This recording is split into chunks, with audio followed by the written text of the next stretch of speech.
because what I've discovered is everybody is aching to be who they really are. And they know that they are not, that something has been lost. Mm. And they're aching for the reclamation of that thing. The way to do that is to start speaking about the truth of things as they exist, giving ourselves permission to start feeling the things that have always existed that we have denied. It's a sensitive process for sure, but it is also the most empowering thing you can possibly imagine. Anytime, I'm sure everybody has experienced this to a certain degree. Anytime you've had resistance to something that you knew you wanted, and you moved through that resistance, and you felt the expansion and the reclamation and the invigoration of reclaiming something through your fear, nothing beats that. Welcome, everybody. So it's been a while since I've done an interview with anybody because it's been a while since I've met anybody that I really wanted to interview and share access to. There's so many people who have impacted my life in terms of giving me a new perspective. But there's very few that have actually completely shattered my perspective and giving me an access point to a completely new level of understanding of reality. And this is why I'm extremely happy and excited to share with you today and bring on the show Deus Fortier, a good friend of mine. Hi, Deus. Welcome. Hi. Thanks for having me, Kacper. And just to continue the introduction here a little bit, Deus is actually my future brother-in-law. Yeah, so I met him through my sister. We met about 6 months ago. And through a series of ever-unfolding events, I mean, first I met you over email or something, and through my sister, and I'm like, what does he do? I know you're very in love with him, but what does he do? He's like, well, he's kind of like what you're doing, except he's like more defined in it, and he's a consciousness architect. It's like, what? What is that? It sounds very, very exciting, because whenever the word consciousness comes up, I get very perked up. And then the architect part seemed like you really knew what you're doing. And so through a series of really talking and a lot of conversations, it really came to my understanding that you had a very unique worldview and understanding of what's actually going on in the matrix of our being and how this is actually reflecting into the outer world. And this is pretty common knowledge in self-help, metaphysical, woo-woo community. We create a reality with our thoughts. Okay, that's the base level understanding.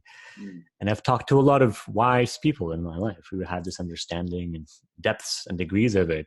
What I've learned through working with you, Des, and through being a friend, is that there's so much more. And Deus has this ability has really refined his understanding of the realms of the mind, of the realms of the spirit, and really how to re-architecturalize and reimagine your reality from the inside out by changing your relationship to the various inner aspects of yourself, and first actually finding out that these aspects are even there.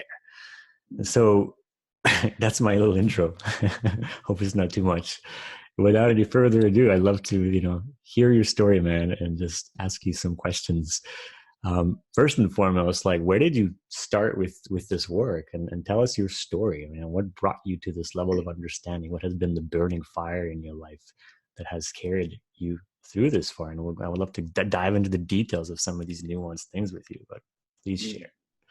Thank you for the intro, Kacper. I feel like I try to answer the question that you just asked constantly, because to figure out like a specific starting point is actually quite difficult. But where I can begin a story is throughout my childhood, my early teenage years, I was really, really lonely and super depressed. I was bullied quite heavily throughout school and just completely shut down emotionally. I remember a very specific moment in grade 7 where I was being picked on, and I just had this volcanic explosion of grief, and it was on full display to everybody in my grade, which was absolutely humiliating at the age of 12. And as I was sitting in the office of the teacher of that particular class with like tears just like dried on my cheek and feeling empty inside. My emotions just turned off. And from that point until I was about 20 years old, I couldn't cry. I was physically incapable of crying, even if I was feeling immense sadness. I would have to intellectually describe what I was feeling to the people around me, but it wouldn't show up on my face or in how I was presenting myself. So there was this huge gaping chasm between my internal experience of life, which was kind of desensitized, but still quite intense, and how I was showing up in the world and how I was able to create connections in my life. And this disconnect left me feeling incredibly lonely and fluctuating through periods of depression and really confused as to what it was I was supposed to do in life. And I love the fact that you brought up the New Age woo-woo movement, because that was my introduction to all of this. I was part of a financial services company that really prioritized self-improvement and personal growth, like manifesting your life. And that's when I was introduced to the concept of The Secret. And I'm sure you've heard of The Secret. Okay, I'm sure many of your followers have heard of this. This is like the breakthrough of the 20th century for many people in the Western culture. This idea that our thoughts actually create our reality, but not just our thoughts. The belief that we already have these things is what draws them into our life vibrationally. And so everybody in this financial services company had agreed that we all accepted this concept as a worldview. Everybody's like, yeah, The Secret, let's do this together, which is really powerful. But I felt like I was alone in a sense that I dove down this rabbit hole and nobody came with me. They all like stayed on the grass of Wonderland. They never actually dove into the hole, the rabbit hole. And what that means is I started practicing the secret and this capacity that we have to manifest reality. And so one day I decided to manifest a cup of coffee for myself. I started really small because I wanted to prove to myself that this was real. And invariably, I drew a free cup of coffee to me that day. But as soon as I had the cup of coffee in my hand, I went into this moment of shock. And I realized that by manifesting this cup of coffee, I had somehow rearranged all of creation, including a bunch of different humans who changed their behavior to draw to me this material object of a cup of coffee. With that realization, I was like, oh my God, that means I somehow influenced the thoughts of other people. And if this is true, how many of my thoughts are actually generated from me? And with that realization, my perspective of reality just kept expanding and expanding and expanding. And I saw everything as one interconnected organism that was interacting with itself and constantly rearranging in response to the vibrational frequencies going out and the frequencies coming in. From that point, it became a question of, okay, now that I understand that this is an aspect of reality, how can I start using it to create reality consciously? And along with that comes the entire unfolding of consciousness architecture, because following that thread, there are so many questions like, who am I really at the core essence of my being? What is my identity? How do I know what the correct thing to manifest is? What am I drawing to me through selfish motive? And what am I drawing out of the highest well-being of all things that I'm connected with? And how do I start identifying when I'm in alignment with that and when I'm out of alignment? And then this reveals all of the various tools that we have access to as these incredibly powerful and potent beings of unlimited potential who are just sitting on this pile of gold thinking that we're just desperately impoverished. So that was basically where my journey began. This realization that spawned from The Secret, which led me on this huge 12-year journey right now. It's been about 12 years since I began diving intentionally into consciousness studies, psychosomatic processes, accelerated evolution methods, things like this. And I've immersed myself in years at yoga meditation ashrams and studied with teachers from all around the world using arts and ancient dyad practices of Zen Buddhism and yoga philosophy and all other practices that originate from wisdom teachings down through the ages to come to the heart of who we are and why we are here and how to live a life of joy and fulfillment and purpose in a way that is undeviating and constant, in a way that we are choosing these things and they're actually showing up for us in our life, which is what eventually led me to your sister and vicariously to you. Thank you. That opens up so many things. And I think like what I want to share also is what I've really gained so much. And we talked about this today through meeting with you. And this wasn't obvious to me at first, because at first it was a little bit like, oh, I know this, but it was really by proxy of just hanging out with you, observing, how you write, how you live. First and foremost, like Deus is a guy, for those of you guys watching, who has like tremendous ease with life. And I myself have struggled in my life. I mean, I've had to create a lot of success, a lot of beautiful things, been through a lot of challenges, but life has not been easy. It's like my journey has been through a lot of pain. And so when I meet somebody who's really at ease with life, I'm like, oh, I have something to learn from this guy. Like you're even at ease with like your suffering with tremendous ease. Like, I am suffering right now very, very much. How about some tea? Like this is what I know you for. And also what I've gained from being with you, and I know a lot of people who work with you also, is this capacity to really feel emotion to the utter depths of your soul, and how that relates to my journey. And perhaps if you're listening, how this might relate and be helpful is if you are on a spiritual journey, it seems it can be so convoluted and so confusing, because there very often can be this really profound awakening in the head, this profound knowledge or like aha moment of like, this is what's going on. We can very often so get lost in the depths of trying to understand like what is really going on. And very often our emotions get bypassed. It's like, oh, that's just feeling and that's just experience, and it must be bypassed and checked out of. And, it's not really that important. What I've really understood through working with you is like that's everything is in feeling. It helps to connect to the very ground, the very essence of you. It's not to be bypassed. And as I hope we'll get into, is there's so many dots begin to connect in my mind as to like everything I've ever done in terms of like, especially when you're on the spiritual journey, it can just leave you really confused sometimes. I mean, in a really tranquil, blissed out state, like you really trust life a lot more, but very often understanding gets very like jumbled up. And so the dots really began to connect for me through hanging out with you. And one of the things that you said, and we talked a lot about, is, Kacper, you really have to stop trying to understand anything. And I've already given up understanding anything to such a degree that I really didn't want to understand.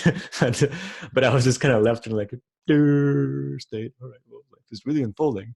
It's like, it's not about what you think about, it's about how you think.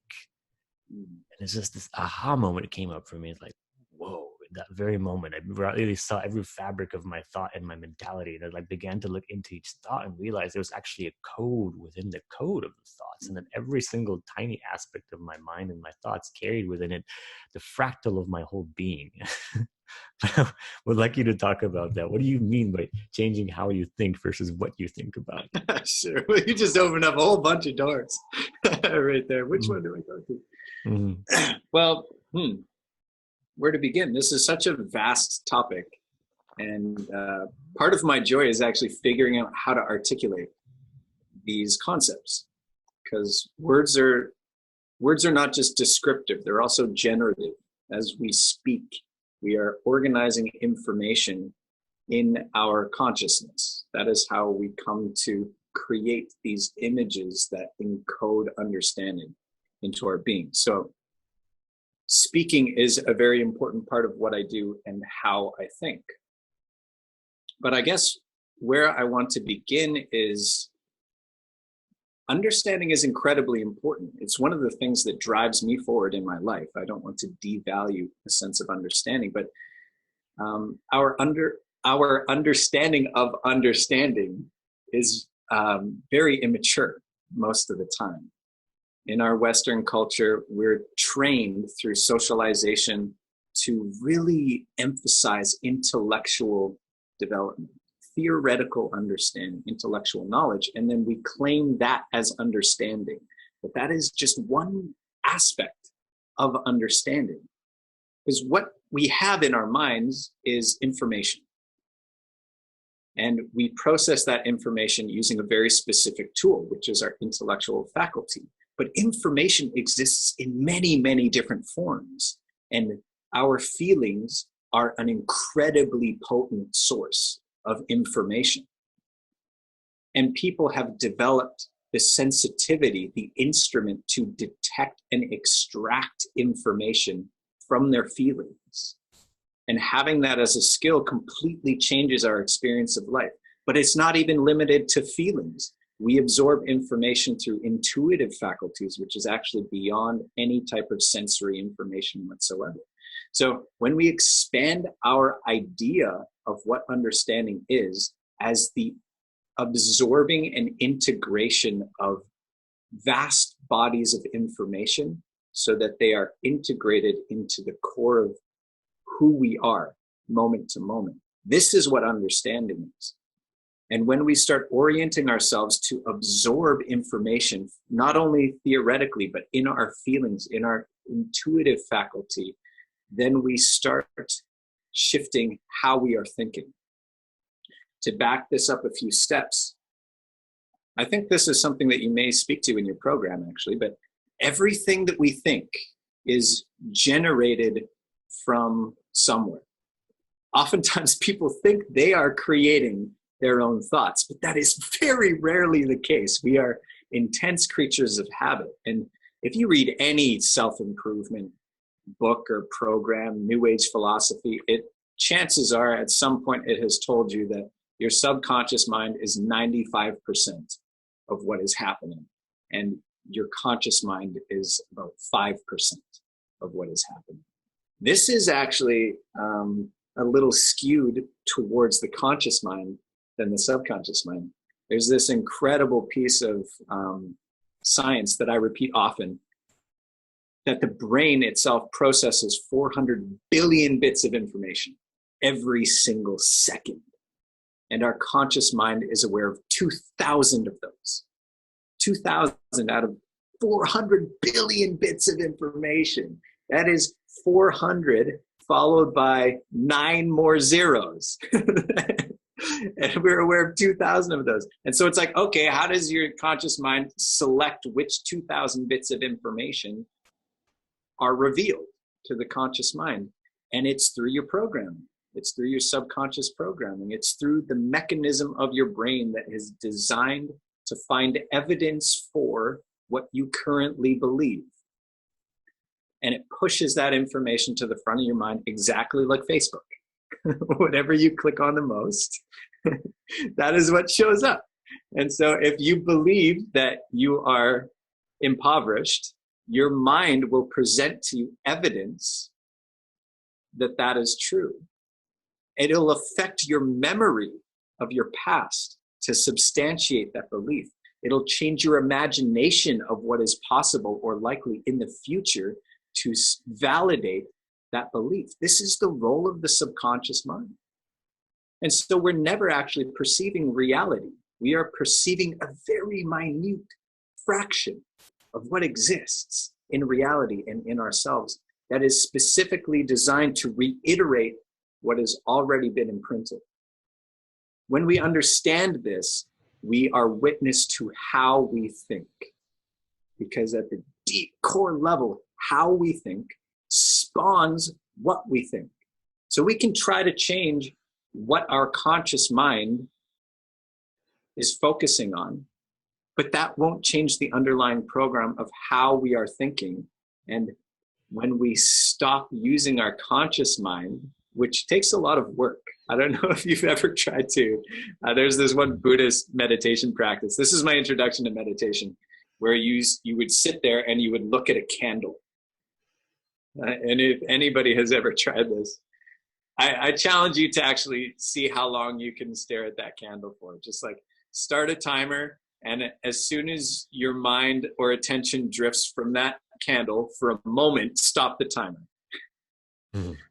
I doubt you can do that for longer than 10 seconds. This is how powerful our minds are when they're on automatic. And we've trained ourselves to do this because the Western culture prioritizes intellectual development. It idolizes knowledge, science, theory. And so we're very busy in our minds. So you can try to focus, but it won't be changing the underlying program. So that is what we need to do. We need to find the core programming. We need to find the deeper essence of our being that is spawning our experience of life. Because our experience is not the totality of reality.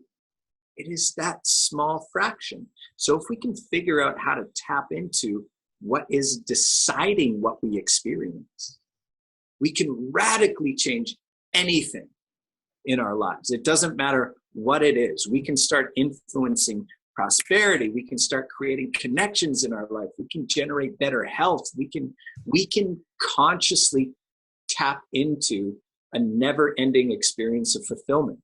We can tap into endless energy. We are limitless when we start accessing what is below the surface. And what the surface is who we think we are and what we think reality is, which is always filtered. It brings up so many things for me, but to dive deeper, because, this is at first really all theoretical, but what excites me about working with you is it's very, very hands-on, and you have a lot of very hands-on tools and practical thought tools to dive in and to really get access to core programming. This is what I've learned a lot from you, I thought I was very deep in my life in terms of my access points to my thinking, because in my mind, I was like gardening my thoughts and making sure that I was a positive person and going and doing a lot of inquiry on myself for years. And I had really also been, as a lot of people know on my list lately with what I'm putting out there, like really on a path, especially over the past 3 years, of taking better care of myself and just really going into my passion and doing what I love. And it's changed my life profoundly, more than anything else. And this is so fascinating with this topic, how like just by engaging with activity that you really love changes your perception of yourself.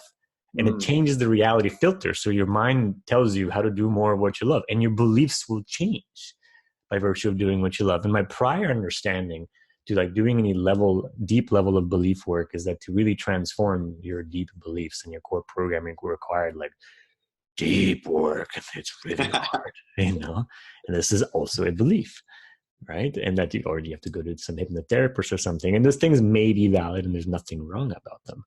But what I've observed with being with you, and I've also just learned on through talking to you and just trying these concepts on, is that there's really another level of inquiry where it's not in the level of mind, and you just really inquire to like, what am I feeling right now and why? And most of the time we can very easily wake up out of our thoughts, but our emotions really take us for a ride because it's a really energetic experience. It's an energetic experience. It's like, boom, you're just on the trajectory of going forward with a reaction or something.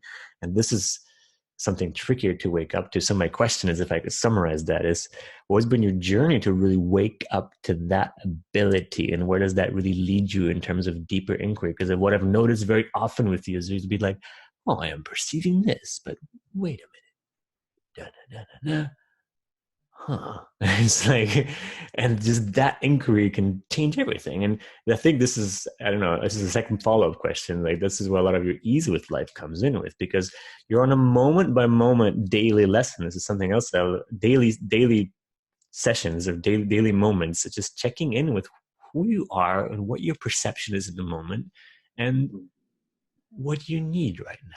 Not what you want, but what are your needs, right? And like, as a human being, what am I actually manifesting? Is it from the right place?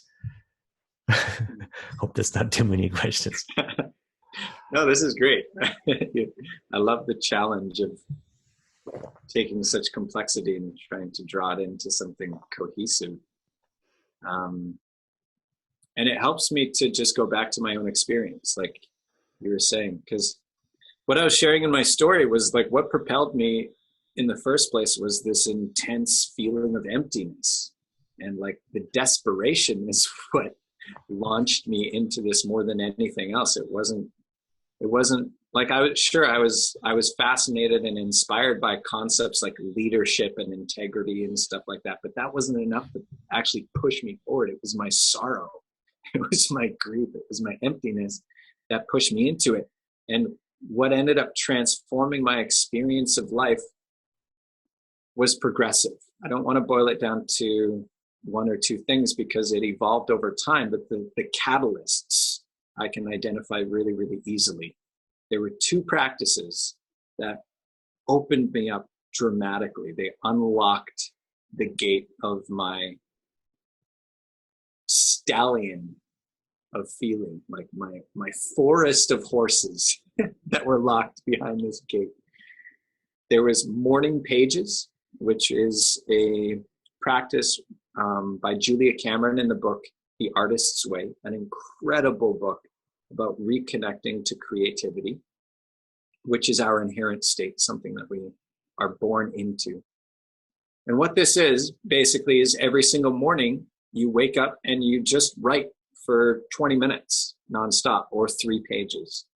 And stream of consciousness writing is nonstop writing. You're not thinking about what's coming next. You're just putting the first thing that comes up onto the page nonstop for 20 minutes. And when you do this immediately after sleep, you engage some sort of creation before the mind actually activates. So you're creating from a dreamlike state, the creative centers, the right brain place. And this is connected to your feeling capacity. That was the first practice. The second one is incredibly simple, but is something that I still practice today and I coach people on. It is a somatic scan. And this was presented to me by, have you ever read the book Truth versus Falsehood? No. Okay. The name of the author will come as I'm speaking this probably, because I've read quite a few of his books, but he's a man who uses kinesiological testing, muscle testing, to measure different vibrational frequencies. And for those of you who haven't heard of muscle testing before, our biological system responds instantaneously to certain frequencies, just as everything does. You know, you can measure vibrational frequencies with the radio or with the television or anything. Our biological system will either get stronger or weaker depending on the vibrational frequency that it's receiving. And so when we pay attention to that, there's a method. You can like use your fingers like this. You can ask a question or make a statement and see how easily you can separate your fingers. If it's strong, then it tends to be a truthful statement. If it's weak, it tends to be a false statement. Using that mechanism, a scale was developed for different feelings, like love being at the vibration of 540, courage being at 200. It's like objectifying a really subjective experience, but it served a real purpose for me because the practice that he gave with this awareness, this theoretical understanding, is that energy is inherently intelligent. Our emotions are inherently intelligent. They carry information, and we are preventing that information from being absorbed ourselves by perpetuating certain thought patterns. So the practice was to sit down every single night and to feel as fully as possible the strongest sensation in the body, which inevitably had an emotional component to it. And anytime that feeling generated a thought, just releasing attention from the thought, coming back to feeling the feeling as fully as possible in the body, coming back to tactile sensation, somatic sensation. And so I was doing these two practices for, I think it was about 6 weeks to 2 months. And I woke up one morning, and before I could even get to the morning pages, something inside my heart just cracked open, and I just collapsed on the ground in uncontrollable sobs for almost an hour straight, like body racking, snot spitting sobs that I couldn't control. And from that moment forward, it was like something just opened up inside of me, and I realized how much of my life I had been missing by not paying attention to what I was feeling. This leads into a whole new territory, because that changed the direction of my life. I started prioritizing the exploration of feeling and how that translates into life. Like, okay, it's all well and good that I can feel my feelings, but what do I do with them? Like, do I just like sit on my floor and cry all day, or just like feel anger in my bedroom for half an hour every night? Like, what do we do with that? How does that add value to our life? How does that change things?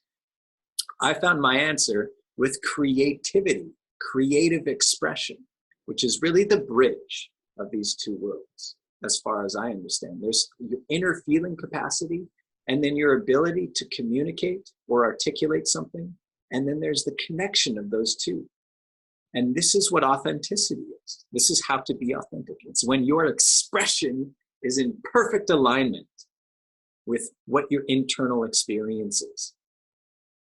And creativity is the way to open that door, to explore that territory, to see the landscape, see what's on the distance, and then make your way there through painting, through movement, through singing, through poetry. And that is what I dove into for probably about 3 years, to create that link, which is what led me to Vancouver, which is what led me to become a spoken word poet, which is what created the connection with you ultimately, was making sure that the internal experience was alive, was resensitized, was accessed in its fullest, and then translating that feeling into actualized behavior, some form of expression.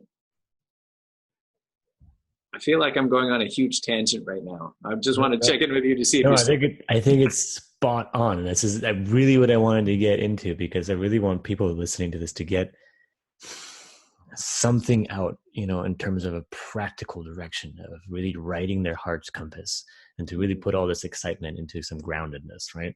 Because often when we talk about profound realizations or profound truths, they're just realizations and thoughts up here, and they really don't settle down into anything in real life. It's like, wow, I heard this amazing interview, or I've had this profound meditation. You probably had this realization, or this happened to you at one time in your life, if you're listening. You had this amazing realization, and then nothing changes in your life. It's like God or the universe just didn't care. Right? And the next day, nobody just cares about your realization, and you go on and you continue doing the same mistakes and living the same way. And it's so frustrating, because you're like, wow, I thought I had it, and then you go searching, and it's like this clasping for states, and a search for real spiritual meaning and authenticity, something that you can actually orient your life around so things get easier. And of course, things do get easier with enough inquiry, but what is actually happening? And this bridge that you talk about between feeling and expression, for me, has always been there in a certain way, but through hanging out with you, it's getting stronger and stronger. And what it really spills into is this capacity to really be fucking authentic in the moment, really be real and raw, and actually really be in integrity with yourself. Like 99% of the problems that we encounter in life is because we lose integrity, I think. Yeah. Because we're not with integrity. We feel one thing, we think another, and we speak another completely, and we don't know. That's the thing. We don't know that's actually what's happening. A lot of people, they come to me and they ask, how do you do what you do? How do you do passion? How do you just constantly do what you love and turn it into some activity that provides you? I just don't know. Or like, I don't even know what I want to do anymore. How do I be creative? How do I be fearless and have no doubt and move forward? And it's really through learning to express, from learning to feel freaking burning fire in your heart, and being willing to actually do that and not compromise, not put down your willingness to stay true to yourself because of some other feeling that comes along that offers temporary instant safety and instant gratification while your dreams go fading into the background. Right. How do you foster that connection? Well, it's actually through feeling. And this is where so many people, including myself in the past, I feel have been trapped, because there's so much emphasis in the spiritual journey and in waking up to reality in thinking. And there's nothing bad with thinking. And it's primarily a very, very important tool. The mind is a incredibly powerful tool for manifesting, for actually dialing in how you want to perceive, because it's through the thoughts and the words, which we can talk about, it changes how you perceive reality. But left in that world alone, it leaves you very, very empty. Right? Yeah, I can definitely relate to that. Yes. So no, it's spot on. Go on. I'm putting together this program for men right now to access their feeling capacity, because that is my story basically. And I agree. I think it's spot on. We have conditioned ourselves and been conditioned by society, especially as men, but also women. Women in a different way, but men have experienced this degradation of feeling capacity, and this is reinforced all over the place. You can find evidence and studies of this all over. It's called the male emotional funnel system, where certain emotions, anything that's representing vulnerability, grief, sadness, sensitivity, anything that resembles a stereotypically feminine expression, is not only devalued, but has certain kinds of social punishment to them. And other expressions are not only validated, but encouraged. Things like domination, things like anger, things like boisterousness, and almost like this overcompensating confidence. Like all of these things are encouraged. And you can see this in toy stores down the kids' aisles. You know, you got like Barbies and princesses and unicorns, and then you got like swords and guns and camo for the boys. And the interesting part about this is there's been countless studies done about this, and boys up until the age of 6 are more expressive both in range and in depth of emotion than girls are. And right around the age of 6, the two begin to diverge, which is grade 1. The age of 6 is grade 1, right when they enter school, and we start entering into a really concentrated place of social conditioning, reinforced by our peer groups and teachers and society at large. But women go through the same thing, only different emotions are encouraged and different emotions are suppressed, which is what I believe the cause of the rise of the feminine movement right now, is this reclamation of the things that the feminine has been denied through social conditioning. And we haven't had that type of resurgence of masculine claiming of identity, which is the reclamation of our feeling capacity. It is the feminine energy within each of us. That is the feeling capacity in its fullness, and that has been shut down. So that is the first step. As for any type of transformational process that I know how to do, tapping into your feeling capacity is the first step. That is where we hold our trauma. That is where we hold our programs. We spend so much time trying to avoid feeling. This is consumer culture. This is social media culture. This is constant advertisements. Our society is built upon this thing. Keep yourself distracted. Keep yourself numb. Don't feel feelings. Don't be weak. Succeed at all costs. Meet the status quo, and then survive until you're 65. And then you are now free to go live your life on a beach and only feel peace. If you can just like not feel anything for 65 years, then you can have peace until you die. It's a huge lie that is told to us. But I mean, where do we start? Like how do we move into feeling when for so many years it has not only been shut down, but there has been punishment for that, where we have been punished. I was like the epitome of this. I was I was bullied intensely because I was so emotional. I was so easy to get a rise out of, and I was punished hugely and suffered for years because of that. And the reclamation of that was painful too, because when we start moving into inviting feeling, not only do we become aware of what we're feeling in the moment, but we start feeling all of those things that we haven't allowed ourselves to feel in the past. Mm-hmm. This is why support is important. This is why transparency is important. When we come together and have these kinds of conversations where we share out loud and we put on the table, you know what? I do feel a lot of pain. And I actually just cried like 2 days ago, and I felt way better afterwards. And I'm actually going through this intense process of gauging my self-worth. And you know, I've come face to face with this deep program of not being very valuable in my life and feeling debilitated by that. Like you and I were just talking about this earlier today. And just being honest about these things and speaking about them, putting them on the table to be looked at and viewed. Because what I've discovered is everybody is aching to be who they really are. And they know that they are not, that something has been lost. Mm. And they're aching for the reclamation of that thing. The way to do that is to start speaking about the truth of things as they exist, giving ourselves permission to start feeling the things that have always existed that we have denied. It's a sensitive process for sure, but it is also the most empowering thing you can possibly imagine. Anytime, I'm sure everybody has experienced this to a certain degree. Anytime you've had resistance to something that you knew you wanted, and you moved through that resistance, and you felt the expansion and the reclamation and the invigoration of reclaiming something through your fear, nothing beats that. That is like this. You feel like a hero, like you have just stepped into a brand new way of existing that has been waiting for you since the very beginning.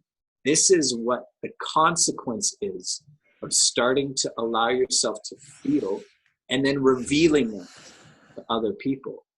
So the question of how do we do that? There's no one answer, because everybody can share what it is they're experiencing in whatever way feels safest to them. Like some people can share how they're feeling through dance, through movement. Some people can sing.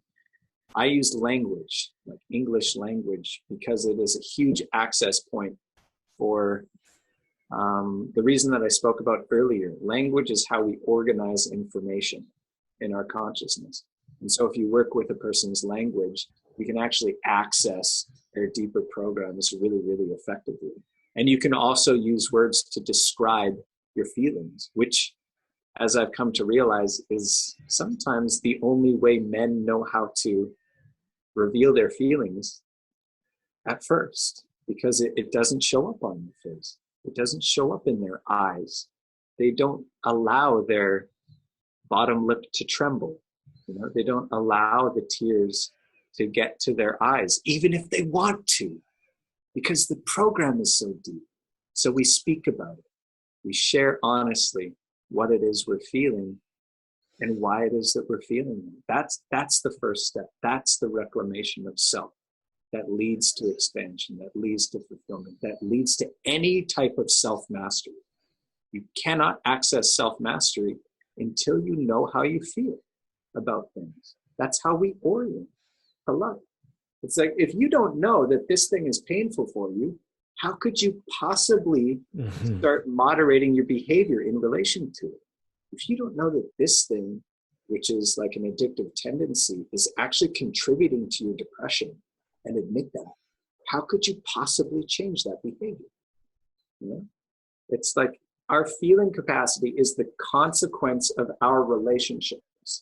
If we're disconnected from that, we don't have anything. We're just wandering through life, doing whatever it is that comes up, paying no attention to our own experience of life, hoping that we survive long enough for somebody to give us that dream of peace that comes when we retire.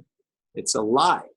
It's a lie that as society is telling us, and I am rallying the troops against. Well, let's talk about that, because you and I really ventured or stumbled into a concept in our discussion, and something I firmly agree with, and I've lived by my life by this code, that work itself is a lie. Work is a lie. And even furthermore, I would say that dharma and even doing what you love is a lie. And I can speak to that. But let's talk about work being a lie. What does that mean? Can you share with me what you're saying about how dharma is a lie? Sure.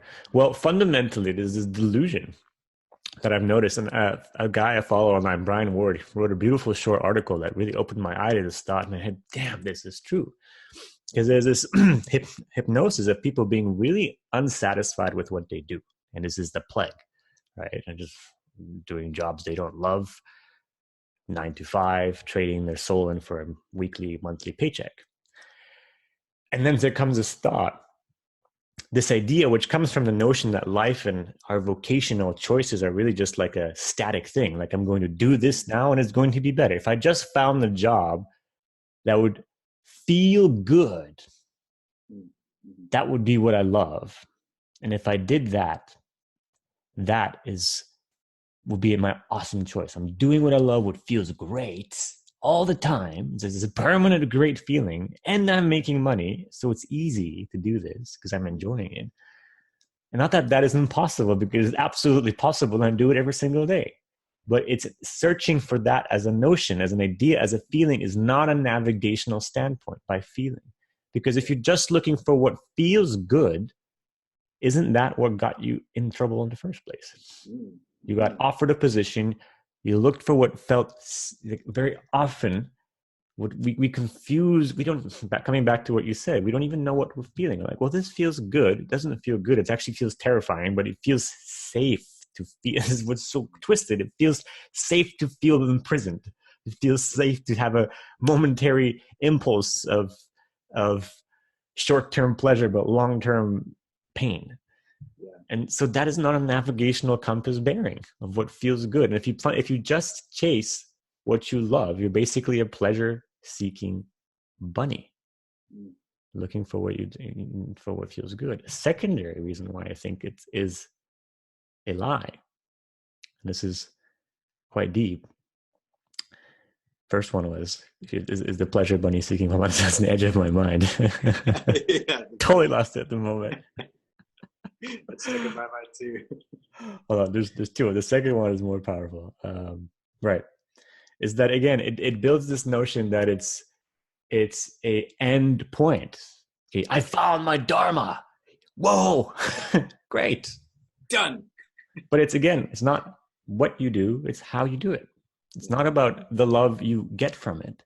And it ties into something we talk about often: sources of rejuvenation versus fulfillment. Right. It's about what you bring to it.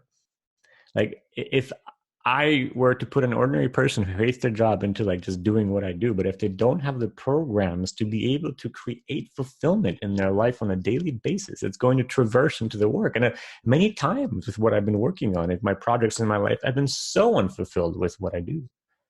And so it's to the point where I had the same story. I hate what I'm doing. I'm going to do something else. I'll do this thing, and I do that thing, and I bring the same consciousness to it. And that begins to just suck it down. So it's not really like, yeah, some jobs suck and you don't want to do them, and you should gravitate more towards your passion. But there's something else, and what I found through talking and working with you, to brought clarity with it to this, is that ultimately I'm actually suffering, or we suffer in our work, not because of the work, but because of how we're approaching our love for ourselves and our self-worth. Yeah, but this is the question I answer to. Why is work a lie? And what is the difference between sources of rejuvenation and sources of fulfillment? This is a fascinating topic. Yeah, and how these wires get crossed. And this thing of like retirement and finding your peace, this is ridiculous. Well, I'm going to tell a story about the first time that this idea became an experience for me. And I was saying earlier when I was telling my story that I've spent quite a few years in different yoga meditation ashrams. I actually went to go be a monk when I was 21. That was my reason for going to the ashram. And it was part of a Kriya Yoga program, which is another way of saying Raja Yoga, which includes all of the various forms of yoga. Most people in Western culture think yoga is just postures, but there's also a devotional aspect, there's scriptural study, there's meditation and energy facilitation aspects. It's a very comprehensive practice. And part of that path is karma yoga. Karma yoga is selfless service. It's immersing yourself in service as an offering of being to the divine with no thought of return in life. It's just the giving of yourself in service as a path towards enlightenment. And so part of living at the ashram is you would engage in periods of karma yoga. And the periods of karma yoga were identical structurally to how a job works. It was from like 8:30 until noon, and then you'd break for a half-hour lunch, and then you'd go from like 12:30 till 4:30. And it was very, very structured, and you were assigned to a department, whether it was maintenance department, farm, kitchen, whatever.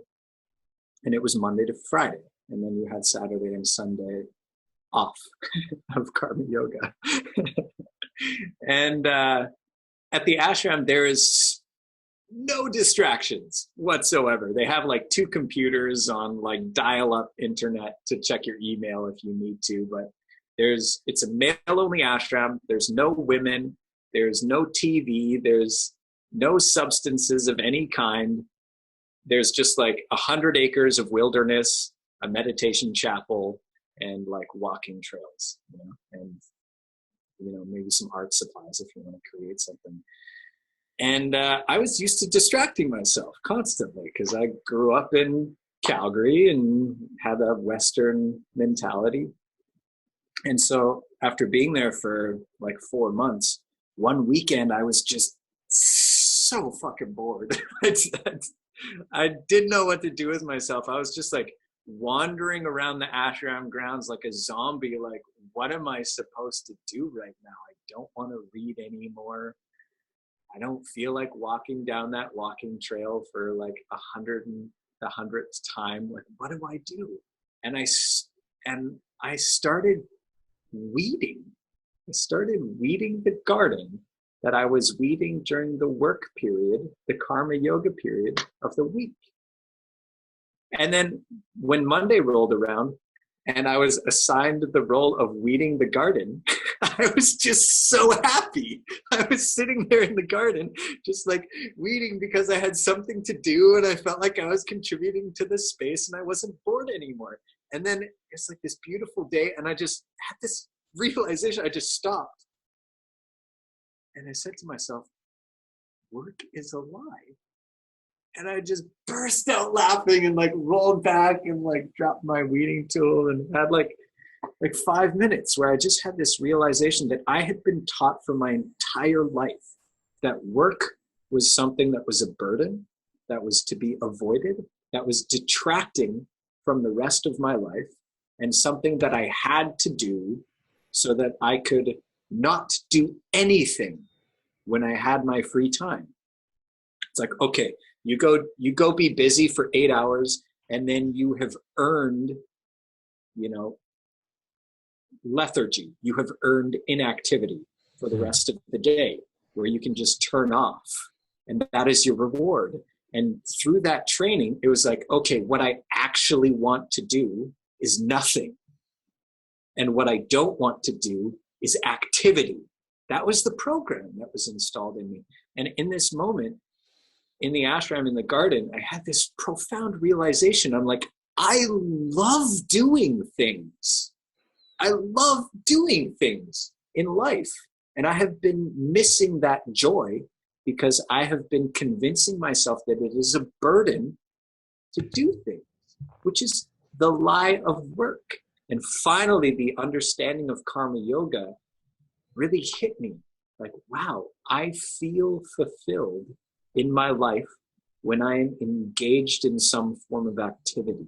And when I am depleted from that activity, which actually gives me my sense of purpose, then I go into rest and rejuvenation to replenish myself as like a form of self-care. And so what society has taught us, what I understood through this experience, is that our fulfillment lies in inactivity, when it's the exact opposite. Our fulfillment lies in activity, and our rejuvenation lies in inactivity or rest. But it is not lethargy. It's not just this idle emptiness of debilitating all of our faculties.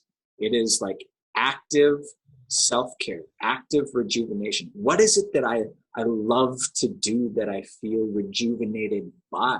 Identifying those things and engaging in them. And then the combination of those two, finding fulfillment in activity and finding rest in inactivity. Not fulfillment in inactivity, but rest in inactivity. Flips life's experience on its head, because then we actually start actively seeking out activity from a place of joy and excitement and inspiration. And we're not doing it for retirement 65 years from now. We're doing it for the moment. We're doing it because we know we love it. We're doing it because it's helping us grow, and knowing that we're contributing to something meaningful is how we feel fulfilled. Man, so we got to take this idea of work and just eradicate it from our vocabulary. And even Dharma, like you were saying, it's like, let's just find what it is that we enjoy engaging in. And that is life. That's not work. That is life. That is how we engage from a place of fullness. And I want to clarify that too, because it missed one aspect of it. It also means doing something that we are afraid to do or we are challenged by. This is why looking to do what we love is kind of a trap, because it's like, oh, that's safe. We confuse love with safety and desire.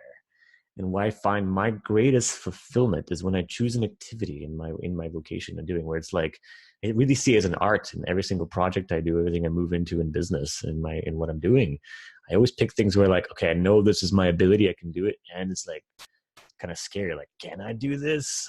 I'm going to try. I might fail. Like, but it's an exhilarating rush. But so that is key. And man, I love this. What you brought to attention here. If you really grasp your mind around it and begin to feel the implications of this, it can change your life. This has been what has been driving my life at the core level, and I wasn't really able to identify it until we spoke about it. And has been what has been the turning point for me through the toughest times of my life over the past 3 years, identifying that I've lost touch with what actually felt good to do. It's so many. This is also a success trap. You do something that you like doing, you become successful, but it's easy to buy into the social programming and matrix, if you be programming of what this is going to lead you into now. It's like, oh, you created some success or some money or some business or some project was successful, so this is now what you do. This is your dharma. You're going to take it further and grow it and scale it and work harder and hire people and do more. You can get lost with like, why am I doing this? Why am I doing this? Am I still wanting to do this? and where's the passion behind it? Am I having fun? You never really stop to ask why. And I really would like to repeat, and like I am still like grasping with my understanding of deepening this. So this is so fun, wild, because it's ancestral too. We get programmed to go out and work so that we gain the permission to have lethargy in anticipation that we're going to find rejuvenation in that lethargic, disconnected place. And this is true on a micro day-by-day scale. You go to work, you come home and hoping to rest. And it's also true in the macro scale, because like I'm going to work for 60 years and then I'll get my retirement. Yeah. And yet when you do get the rest at the end of the day or at the end of your life, you're not actually resting. And when you do go to work, you're not actually fulfilled, which is what they tell you where the fulfillment comes from, even with your dharma and doing something meaningful and to contribute to society. What a mind fuck, you know? So how do you flip those around and to bring clarity? So if you're not doing that, what is the correct or trajectory of the actual program that seems to be life affirming? Actually finding, like you said, activity, like forget work. Let's just find out what makes you feel good. This has been life-changing for me. It started for me like well over 3 years ago now, but it's been getting more and more accentuated in my life of actually doing things that feel good for me. Starting my day with a morning routine that's like enjoyable, hits all my quadrants of activating my whole being, planning my life around what I love, finding my rejuvenation through that, and then shooting that beam of energy into some activities like, oh, I'll weed the garden or I'll start a business, but I'm not looking to get anything from that activity because I'm already full. Totally. So I'm not coming from a place of emptiness. Yeah. And imagine the planet of beings functioning like this. Wouldn't that be wild? That is the vision. Thank you for planting that seed, Kacper. But yeah, you're absolutely right. And the starting point, like you were saying, is figuring out what it is that genuinely replenishes us. Because if we're functioning from that place of depletion, then we don't have the energy. If we don't have the energy, that affects our mood. If our mood is low, then that changes the emotions that we have. If we're having negative emotions, it changes our filter of reality, which changes how we behave. Our behavior changes our experience, which then turns into belief. So if we're functioning from a place of depletion, sequentially, we are creating debilitating belief patterns through the consequences of our behavior.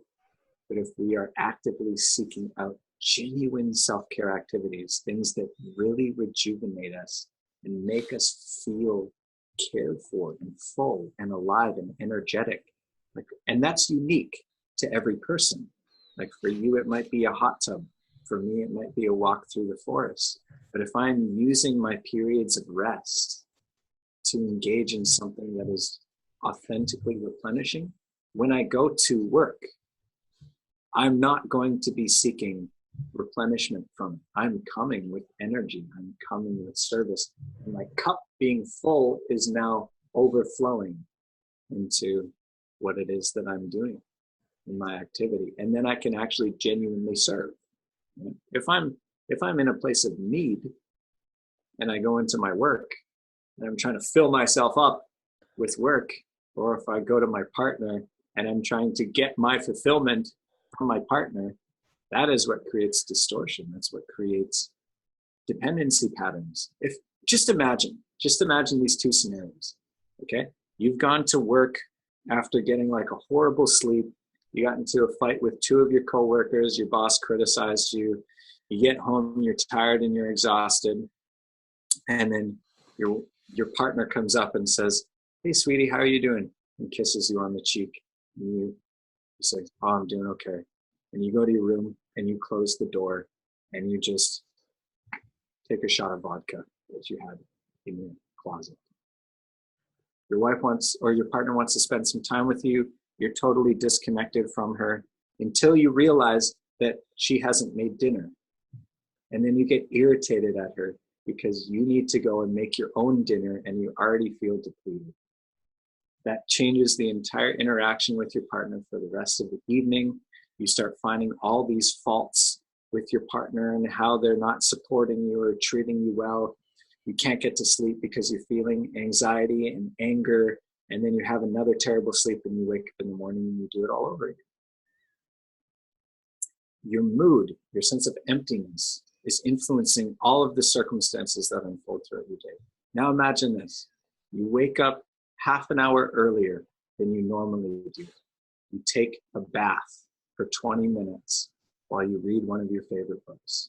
You wake up with 10 minutes to spare, you brush your teeth, you make your coffee, and you relax for 10 minutes before you have to go to work. You go to work and you're calmer, you're more centered, you're more focused mentally. You notice things that you normally wouldn't have noticed. You're more patient with the people around you, and you find they're approaching you with a greater level of support. and understanding, and even admiration at how you seem to be so calm and considerate. And they even comment on it. They say, wow, something's different about you today. Your boss recognizes a different state and comments on it. You go back home and you're feeling surprised but proud of yourself for the way that life has unfolded that day. Your partner, who is hurt from the previous day, is sitting on the couch, not talking to you, reading the paper. You walk over to her, and from this place of satisfaction with yourself and with your life, you look at her and you say, I see. And you lean over and you kiss her cheek. You say, I love you so much. And then you go back into the kitchen, you make your own dinner, you eat it by yourself, but then you notice that your partner has been intrigued by your sudden expression of affection. She sits down and joins you with a cup of tea, and you start having a conversation. Through that conversation, you start feeling connected to her. It ends up leading you into the bedroom. You have a beautiful evening of lovemaking, and fulfilled and rejuvenated, you fall asleep and you wake up the next morning feeling refreshed and rejuvenated. So what is the difference in these days? How can we consciously initiate one and not the other? If you break it down to its deepest essence, it is finding some valuable source of rejuvenation and taking responsibility for engaging in them as a priority, as a fundamental prerequisite for the rest of your day, for your work, for your relationship. And the beauty of that is you don't even need to consciously say, I am going to be more energized and more peaceful and more calm and less reactive at work. You don't have to set that intention. You don't have to say, I'm going to be more loving towards my partner and tell her that I love her when I get home from work. Sure, you can do that. But you don't have to, because your behavior will be altered automatically if you change your mood. How do you change your mood? You feel rejuvenated and replenished. How do you feel rejuvenated and replenished? You take care of yourself and do something that makes you feel full, something that makes you feel replenished and satisfied and taken care of, nurtured in a deep way.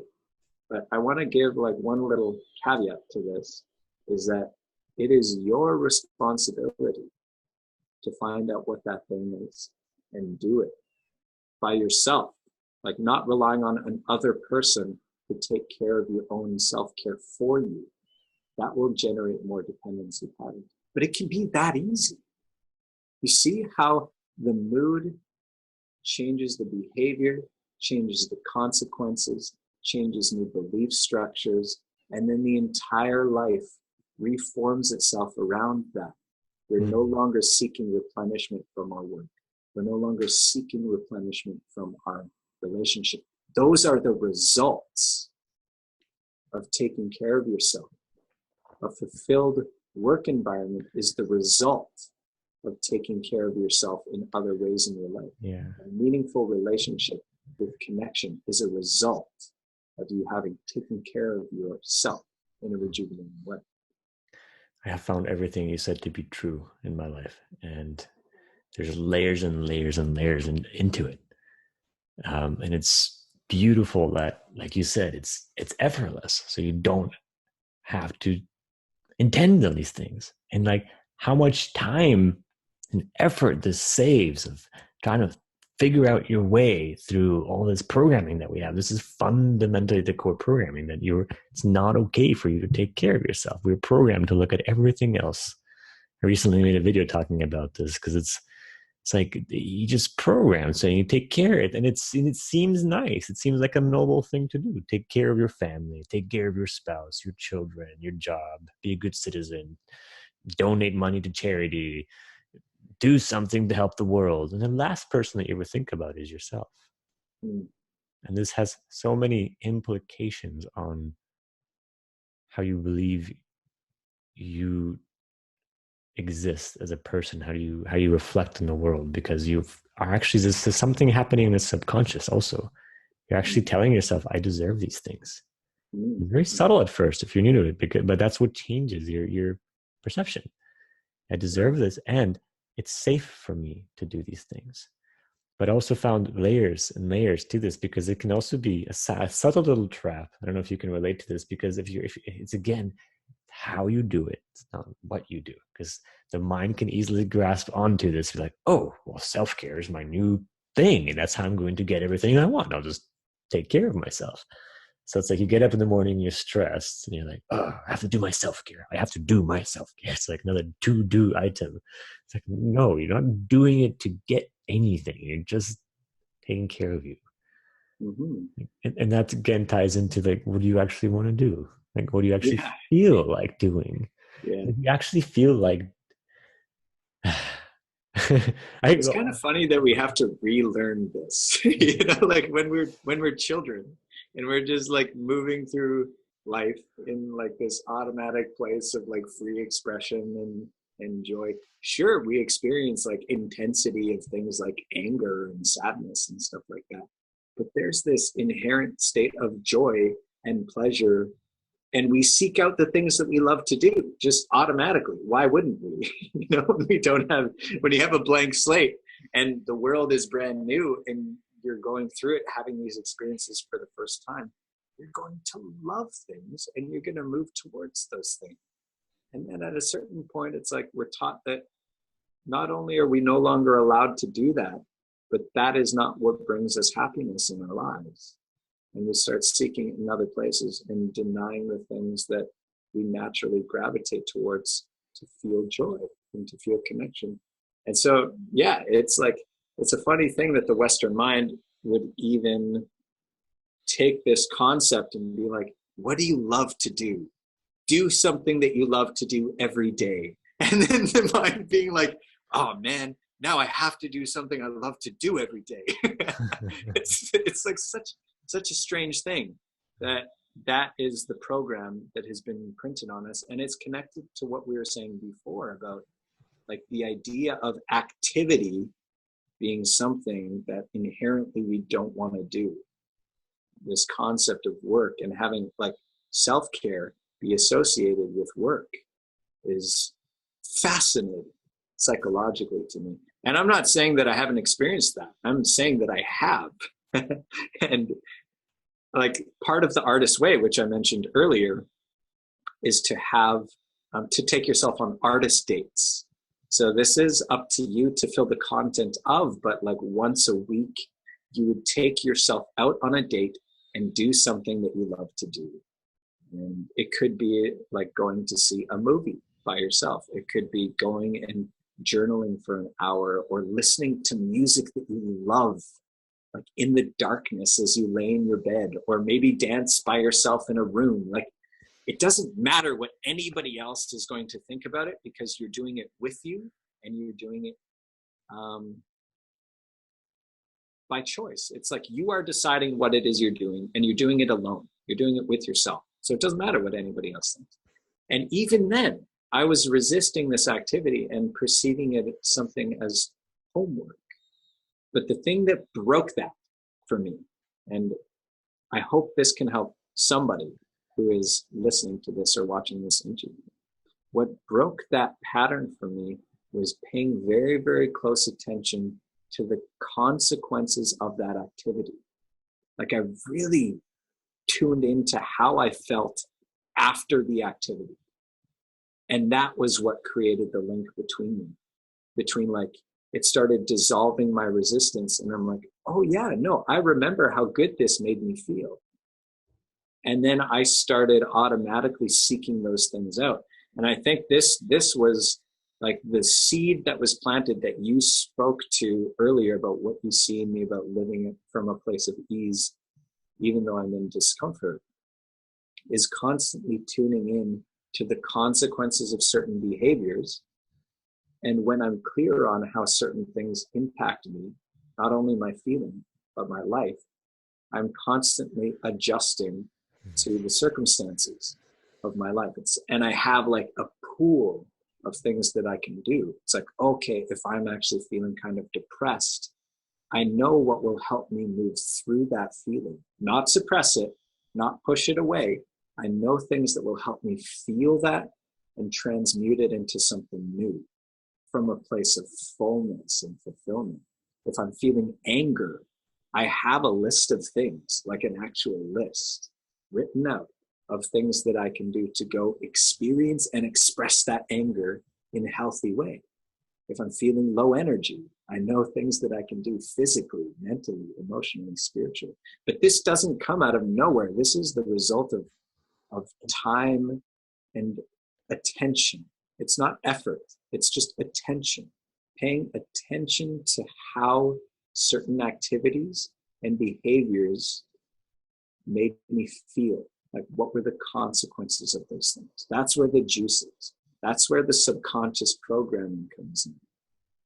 If any of you have ever been to a yoga class before, it is the exact same principle as Shavasana, which is the final pose. It's called corpse pose. You just lie down and you move through your body and you relax every muscle in your body. And you just experience the benefit of that yoga practice. And in that moment, your mind, your nervous system, your somatic intelligence creates a connection between everything that you did for the last hour and a half of intense hot yoga, like power stretching, whatever the class was, like sweating buckets, and it was so hard. And then at the very end, you're lying there in a perfect state of relaxation. Your mind creates the connection between that activity and the consequence of it, which is profound relaxation. If you keep doing that, then as soon as you think about yoga, your mind will flash images and experiential memory of relaxation. And you will no longer experience the pain of the stretch. You will start feeling the relaxation in the stretch. It's the exact same with self-care activity. If you start engaging in replenishing, rejuvenating activities, and you pay attention to what the consequences are of that behavior, your mind will start working with you instead of against you. It'll associate replenishment with this activity. And if you start building a database of activities, then you start getting into the underlying program of, okay, self-care activity itself, regardless of what it is, whether it's going out into a forest or singing or dancing or taking a bath, whatever the self-care activity is, self-care itself has this consequence in my life that is desirable, that is pleasurable, and I want more of it. And then you seek it out, and your whole life changes in ways that you can't even imagine. Yes. It's magic. Yeah. I'm at the beginning of that really like blossoming in my life, and it's really exciting where it's going. But like you said, this resensitization and the attention to it is key, because most of us, we pay attention, especially me in the past, of like, what did I think to create this reality? Okay, well, I'll think differently next time. And this question is very different. It's like, how did this feel? What were the consequences of this thought? And first of all, what were which is fascinating because it's a closed loop. It's like, what were the consequences of this perception? Okay, well, I thought this. And what did I then do? And then how did I feel after that? Like, for example, today I feel quite tired because yesterday I did a huge hike, and which is part of my self-care. I went with a friend up a mountain here, out Mount Aerosmith, had a wonderful time. It's like part of my like weekly ritual to just like go and spend time with a friend and take care of myself, my desire to be with earth and enjoy nature. But and it's something that I often sometimes do. I forgot I planned 2 calls today. It's like, next time in the future, if I have calls, which I know they're lined up on that day, perhaps I shouldn't have scheduled this thing there. Or when I know it's scheduled, because that was scheduled early, I could have done that on Tuesday and having a Monday to like rest. So like one of my patterns has been really just creating a lot of rush in my life when it wasn't necessary. It's so much better now than earlier, and I'm learning. But it's it's again not a learning in the mind, the body actually sends these signals, or really we make these choices, or I did, because I wasn't paying attention to the signals. And like tuning in deeper, I was like, okay, that is a bad idea, let's do it this way and that way next time. So it gets better and better. So this is a fascinating topic, and we can go on and on. We're almost here at 90 minutes, and I just want to say to you guys listening, this is just like one fractal of what consciousness architecture, this work that Deus has been putting together, is a part of. Like what we explored here is just like rewiring this like self-care work thing and putting it in the right place, and how like rewiring our relationship to these ideas and our energy with it can change your life. And this is like one tenth of what you have to offer. And I think I really want to have you back for another interview, or like 3 more, to explore many other topics, because there's so much more to this, and there's so many layers of nuance, belief system, and subconscious patterns, and how does this go into relating with other human beings. There's fascinating with his work with helping people in relationship, and male to female relationship, but really all partnership, and being able to actually communicate. Like once you're actually a whole being and you're able to take care of yourself, how do you engage in the world? By defining the edges of what do you need, what do you desire, what are your boundaries, how do these energetic rings in our field actually co-create reality. This is fascinating. I don't think we have time to get into that today, because it's much more. But if you love this, Deus, do you have anything else that you could add, or have any final words? I just want to do an outro for you and get people to your website and tell them about what you're doing. I know you're doing a program right now for men, and really to help people bring this more and integrate it into their life and their bodies. Would you speak about that for a moment? Sure. Yeah, I think I touched on this a little earlier. Oh, I also want to give the name of the author to that book. It is, oh, I just slipped away. That's hilarious. Anyway, this program that I'm putting together is specifically for men who are recognizing that their connections in life are not as deep and fulfilling as they want. And specifically men who are feeling emotionally inhibited or limited in some way because of some sort of emotional trauma, bullying, or maybe an emotionally abusive relationship. And it is designed to resensitize the internal environment in a safe way, in a way that you can create your own field of safety, actually dive into the vastness of feeling in a way that feels good, even if it's a challenging feeling. And then to develop skill of articulation using different wordsmithing processes and languaging, deep subconscious patterns, things like this.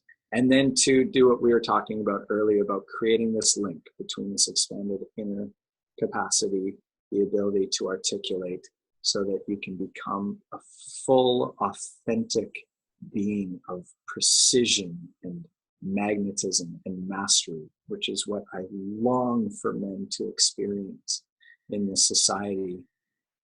And I guess the final thing I'll say about that is we are entering into a very new age on our planet right now, with the social rise of the feminine in really profound ways, and men questioning themselves because of that. If women are stepping into their power, and that looks like them moving into previously denied roles and circumstances in society, where does that leave us men, who have experienced the polarity of that?